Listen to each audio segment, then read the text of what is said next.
Custo de vida, emprego e desemprego, cesta básica, tarifas públicas, salário mínimo. Agora, na Brasil Atual, a análise do DIEESE. Nós vamos conversar com Fausto Augusto Júnior, diretor técnico do DIEESE. Bom dia, Fausto. Bem-vindo mais uma vez ao Jornal Brasil Atual. Bom dia, Rafael. Bom dia a todos. Vamos falar com o Fausto sobre juros, atas do Copom, emprego. Vou começar com juros, ou com a ata do Copom, que me parece que ela baliza o resto desses nossos próximos assuntos, né, Fausto? Porque o Comitê de Política Monetária do Banco Central divulgou a ata da reunião que decidiu manter a taxa básica de juros em 13,75% ao ano. E aí eu quero separar dois pontos, e eu quero a tua avaliação sobre esses dois pontos, principalmente, Fausto, que um deles diz que é preciso aguardar as medidas que serão tomadas pelo governo para o ajuste fiscal. Quer dizer, só vai mudar a trajetória de juros no Copom, do Banco Central, se a equipe do Lula cumprir o que o Banco Central acha correto. É uma leitura que a gente pode fazer dessa ata. E um outro ponto que diz que o Banco Central assume publicamente que trabalha para frear qualquer medida que possa apontar a possibilidade de retomada do crescimento econômico no país. Diz a ata, literalmente.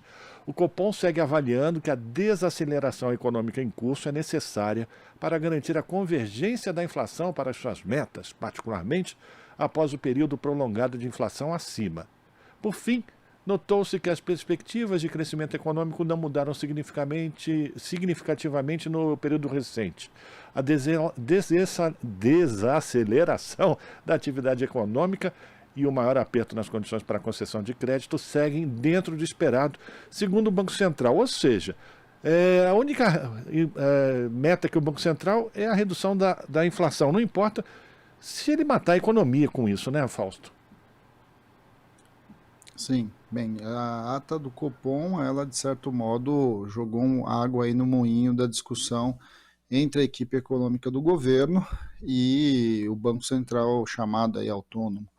De alguma forma, a ata do Copom, primeiro, que ela começa num processo de buscar induzir qual será a política econômica do atual governo, o que não faz nenhum sentido, né? Ou seja, quando ela começa a cobrar uma série de questões do atual governo como condicionante para baixar os juros, você tem um Banco Central que começa, de certo modo, a impor questões, a impor políticas para o atual governo, que, vamos lembrar, né, foi um governo eleito para mudar, inclusive, a política econômica que estava em curso, né? O debate todo que aconteceu, inclusive, na campanha eleitoral, tem a ver com as posições e a visão que o governo anterior tinha em relação ao crescimento econômico, geração de emprego, melhoria da renda, ampliação dos gastos sociais e etc.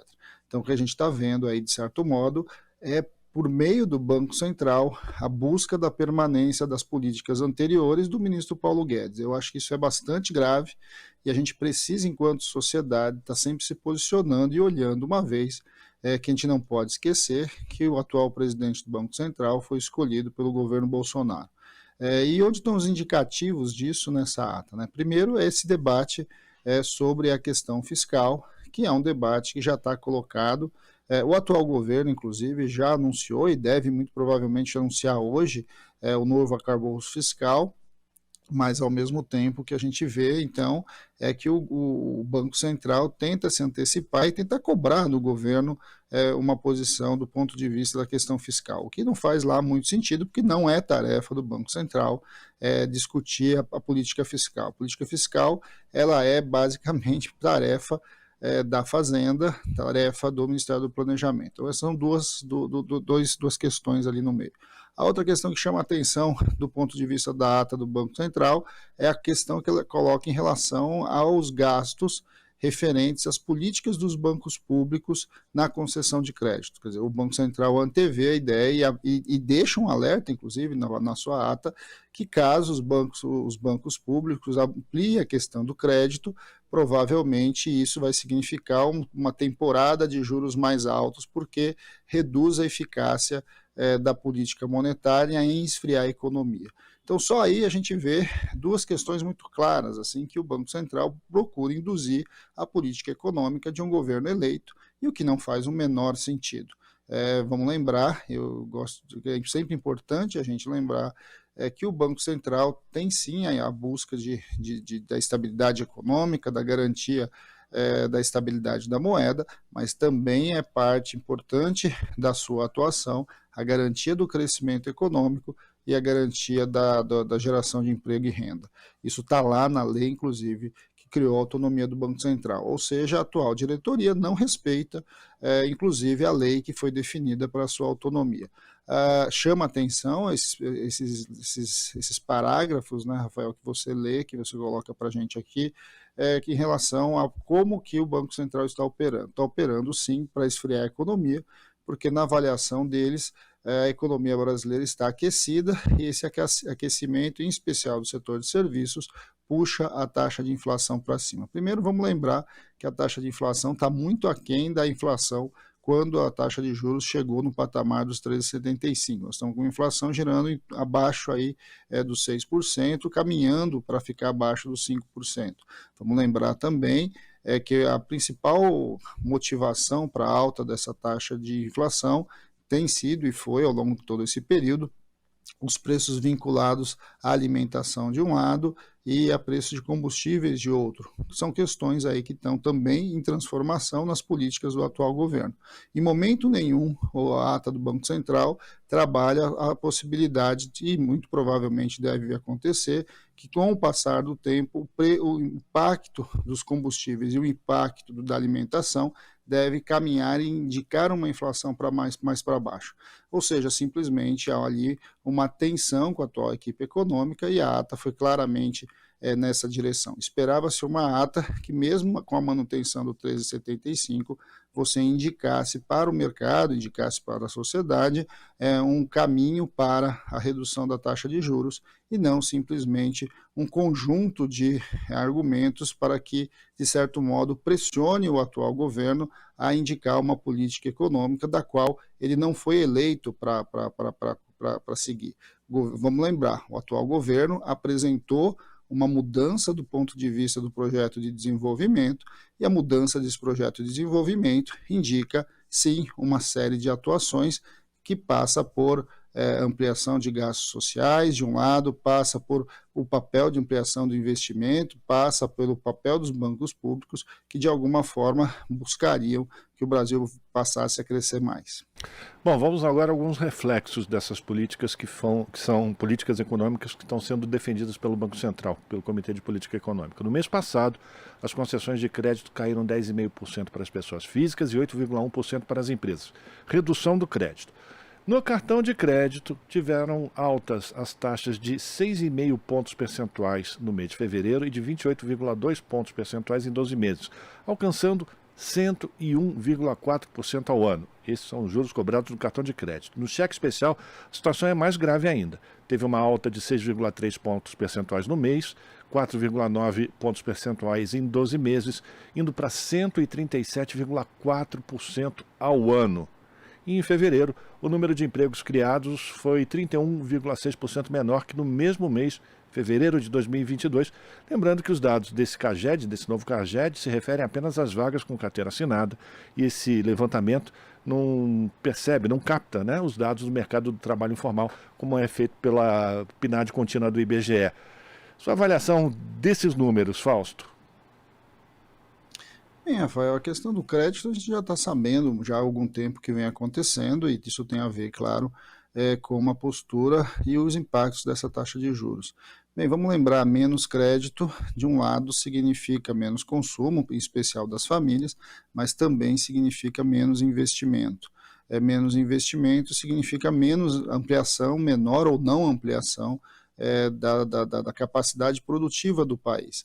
E aí, quando você tem isso, você, na verdade, vai retroalimentando uma ideia de que a economia tem que estar fria. Só que aí, Rafael, tem uma coisa bastante significativa e importante que tem se falado muito pouco.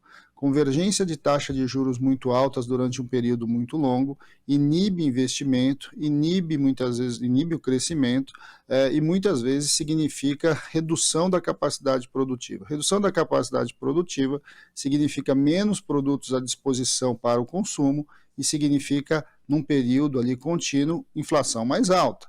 E vamos lembrar, a inflação mais alta pelo BC significa aumentar mais a taxa de juros. Então nós estamos numa trajetória bastante complicada e os números que você aponta mostram isso. Se é verdade que o BC está conseguindo a sua intenção, de um lado, de reduzir ali, esfriar mais ainda a economia, uma economia que deve crescer esse ano, não bater 1% ao continuar o cenário que a gente está vivendo.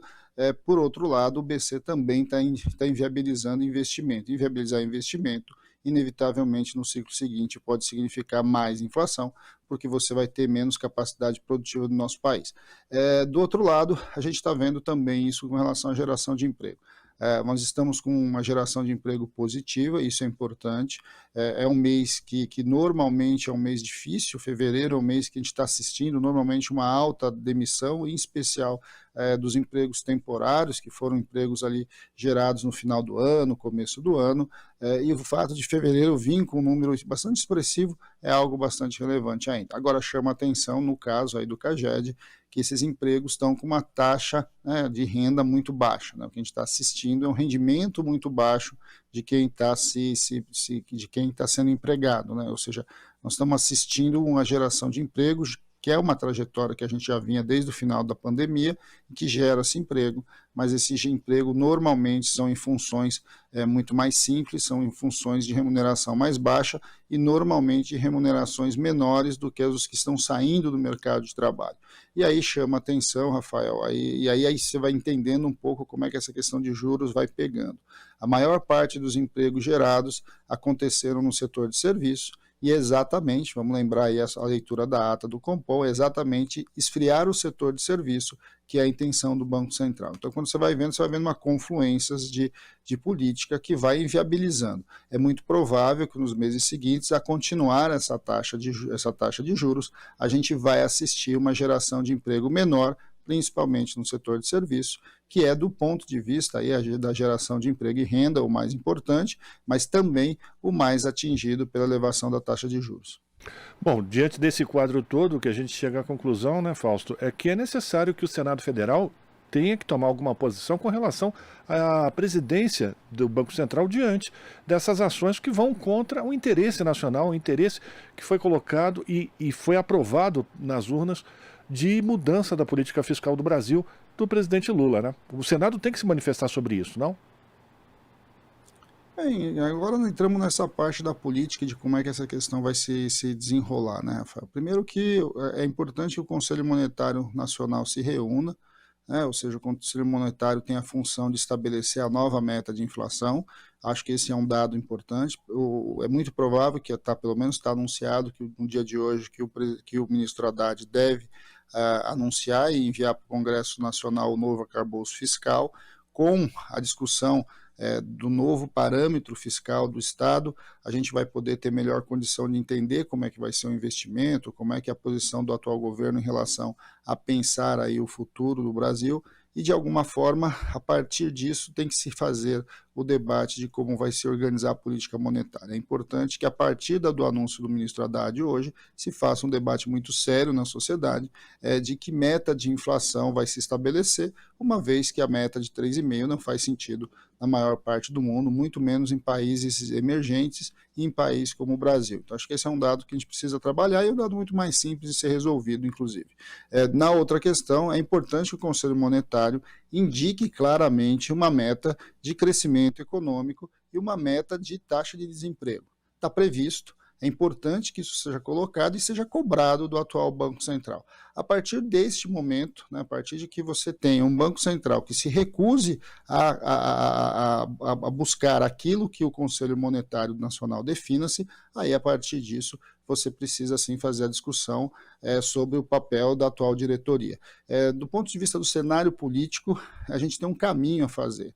Não adianta a gente simplesmente achar que vai entrar numa queda de braço num Senado que o governo tem dificuldade das suas questões políticas. O mais provável é que você tenha um caminho a ser construído, e o principal caminho dele passa pelo Conselho Monetário Nacional, e que ele indique metas de crescimento econômico e metas de geração de emprego, e que coloque o Banco Central e a atual diretoria do Banco Central a perseguir metas da qual ele está obrigado pela própria lei que foi aprovada. A partir disso, abre-se o debate. Agora, é claro, a outra questão que precisa se fazer é se nós queremos e devemos manter a autonomia do Banco Central, uma vez que a gente está vendo como a política do Banco Central interfere diretamente nas decisões da Fazenda, e não faz o menor sentido a gente ter um presidente do governo anterior, que foi indicado pelo governo anterior, ou seja, não tem nada a ver de técnico. Na verdade, a gente sabe claramente que a origem e a visão política do atual presidente do Banco Central se tem sentido a gente ter uma divergência de um Banco Central que, na verdade, está muito longe de ser autônomo. Ele tem sim uma visão política que ele tenta travestir isso de uma tecnicalidade que a gente sabe que está bem longe, de fato, da disputa que está colocada. Vamos lembrar que essa ata do Copom, ela sai deste jeito, um pouco antes aí do chamado retorno do ex-presidente ao Brasil, da qual está se preparando aí uma série de atividades da oposição. Então temos que viabilizar e minimamente fazer essa discussão política no nosso país, de qual o papel do Banco Central e, de alguma forma, como ele se relaciona com o governo eleito. Agradecer a participação do Fausto Augusto Júnior, diretor técnico do Diese, sempre trazendo avaliações e análises importantes para os nossos ouvintes e telespectadores. Muito obrigado, Fausto, pela tua participação. Até uma próxima. Até a próxima, Rafael. Bom dia a todos novamente. Conversamos com Fausto Augusto Júnior, aqui no Jornal Brasil Atual.